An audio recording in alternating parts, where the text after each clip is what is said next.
প্যান্ডেলের কাজ করে বাড়ি ফেরার পথে চায়না ভ্যানসহ পাথর খাদানে পড়ে মৃত্যু হলো এক যুবকের। মৃত যুবকের নাম সুনীল কিস্কু, বয়স 20 বছর, বাড়ি রামপুরহাট থানার গড়িয়া গ্রামে। ঘটনাটি ঘটেছে গতকাল সন্ধ্যায় রামপুরহাট থানার শালবাদ্রা পাথর খাদানে। স্থানীয় সূত্রে জানা যায়, চায়না ভ্যানে করে দুই যুবক পাথর খাদানের পাশ দিয়ে যাচ্ছিল। সেই সময় চায়না ভ্যানটি নিয়ন্ত্রণ হারিয়ে পাথর খাদানে পড়ে যায়। একজনকে খুঁজে পাওয়া গেলে অপর এক যুবককে খুঁজে পাওয়া যায়নি। তড়িঘড়ি রামপুরহাট থানার পুলিশকে খবর দেওয়া হয়। পাথর খাদানটি দীর্ঘদিন থেকে বন্ধ থাকায় জল জমে রয়েছিল অজস্র। গ্রামের মানুষ অনেক চেষ্টার পরে অবশেষে রামপুরহাট থানার পুলিশ আজ সকালে ডুবুরি নামে নিখোঁজ যুবকের খোঁজে তল্লাশি চালায়। শেষমেশ দুপুরের আগে চায়না ভ্যানসহ যুবকের দেহ উদ্ধার হয়। দেহ উদ্ধার করে রামপুরহাট মেডিকেল কলেজ ও হাসপাতালে পাঠানো হয়েছিল ময়নাতদন্তের জন্য। ময়নাতদন্ত সম্পন্ন হলে পরিবারের লোকজনের হাতে তুলে দেওয়া হয় সুনীল কিস্কুর মৃতদেহ। বর্তমানে এলাকায় শোকের ছায়া। এলাকার মানুষের বক্তব্য, বীরভূমের রামপুরহাট ব্লকের মাসরা পঞ্চায়েতের শালবাদ্রা পাথর শিল্প এলাকায় মূলত সুলঙ্গা ও ঠাকুরপুরা নামে এই দুটি এলাকায় প্রায় 45 থেকে 50টি বৈধ এবং অবৈধ ও পরিত্যক্ত পাথর খাদান রয়েছে। বেশ কিছু খাদানে পাথর তোলা সম্পূর্ণ হয়ে গেলেও বর্তমানে সেগুলি জলমগ্ন অবস্থায় পড়ে রয়েছে। এছাড়াও এলাকার মানুষের বক্তব্য, বেশ কিছু পাথর খাদানের রাস্তায় নির্মূলভাবে পাথর তুলে শেষ করে ফেলেছে। যাতায়াতের ঠিকঠাক ব্যবস্থা নেই। খুব আশঙ্কাজনক অবস্থায় পারাপার হতে হয় এলাকার মানুষজনকে, যার জন্য গ্রামের মানুষরা ঠিকঠাকভাবে পশুপালন করতে পারছে না।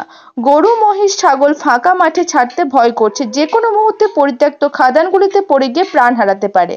এছাড়াও কিছু সরকারি জায়গার উপর পাথর খাদান করে মালিকরা পাথর তুলে শেষ করে দিচ্ছে। কিছুদিন আগে সুদীপ বাস্কি নামে এক যুবক গুলিবিদ্ধ হয়ে মৃত্যু হয়, যার কারণে পাথর খাদান মালিকদের বিরুদ্ধে ভয়। এলাকার মানুষ মুখ খুলতেও ক্যামেরার সামনে আসতে প্রাণ হারানোর আশঙ্কা করছেন।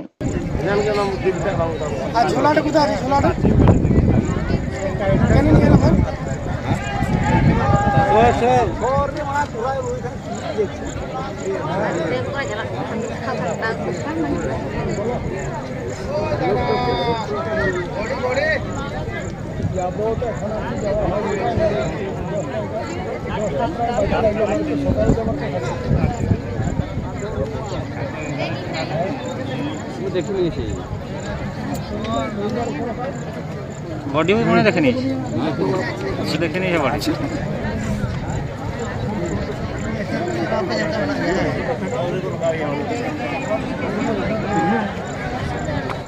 কিডনির সমস্যায় ভুগছেন, মানে kidney stone, renal stone, prostate সমস্যা, প্রস্রাব কম হওয়া, পা ফুলে যাওয়া, প্রস্রাবের সাথে রক্ত পড়া ইত্যাদি? আর চিন্তা নেই। চেন্নাই থেকেই দুর্গাপুরে আসছেন ডক্টর অরুণ কুমার বালাকৃষ্ণন 13 এবং 14 জুন, যিনি অলরেডি 40 বছরের অভিজ্ঞতা সম্পন্ন।